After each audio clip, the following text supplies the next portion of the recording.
As early as 1928, the communists declared that the racial differences among our people constituted the weakest and most vulnerable point in our social fabric. By constantly probing and straining at this one spot, they calculated that eventually the cloth could be torn apart and that Americans could be divided, weakened, and perhaps even set against each other in open combat. We mustn't kid ourselves into thinking that the communists have placed their agitators only into the black communities. They're working both sides of the street. They want hatred, violence, and bloodshed between the races, and they don't care how they get it or whom they use, even children if necessary. That the communist blueprint calls also for white retaliation and violence in the black communities. It's a very important objective for the Communist Party. So far, they've only been able to involve a small percentage of our Negro people in this war of national liberation. The great majority want no part of it in any form. But the one sure way to change that is to have white vigilante groups striking into the Negro sections, supposedly to seek revenge.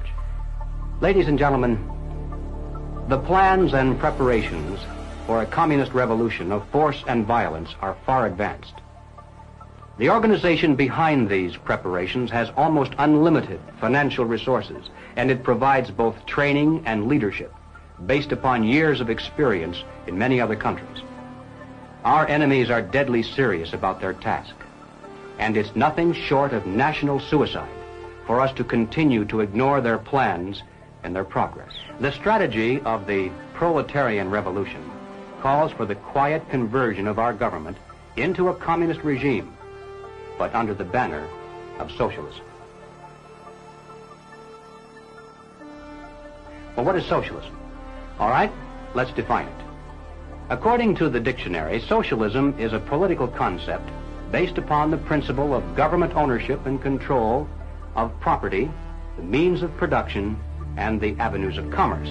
Under socialism, those who run the government, and the communists are confident that in America they eventually will be the ones who do so.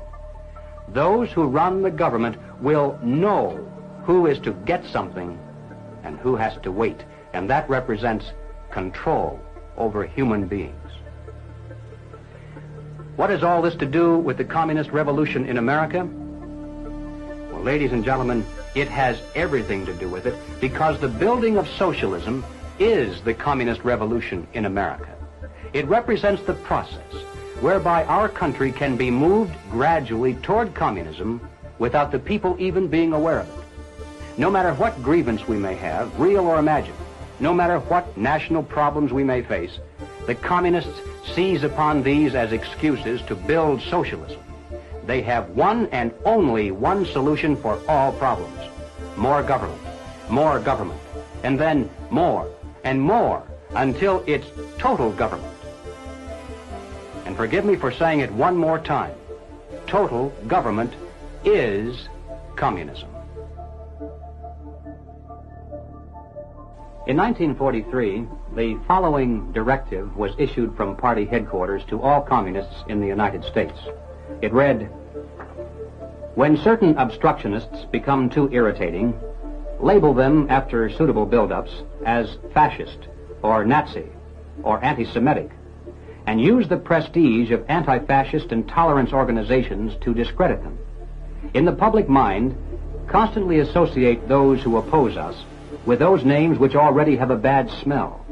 The association will, after enough repetition, become fact in the public mind."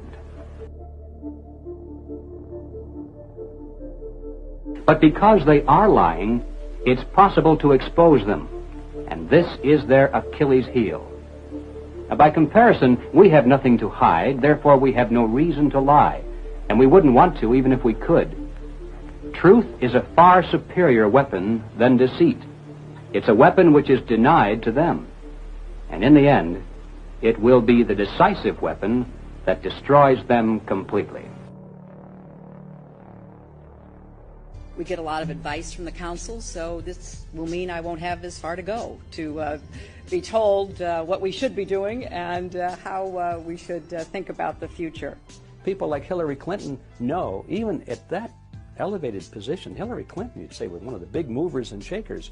Compared to the Council on Foreign Relations, she's not. She's a small fish. And she knows that she's got to get the approval of the CFR.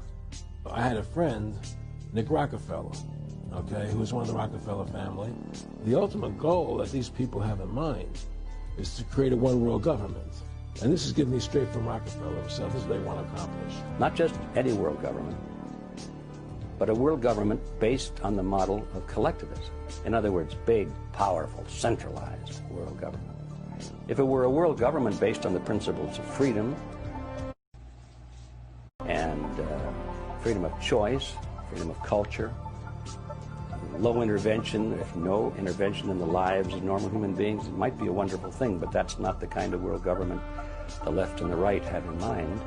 They're talking about total world government with all major decisions being made at the top and people at the bottom being peasants, basically, in a high-tech feudalism.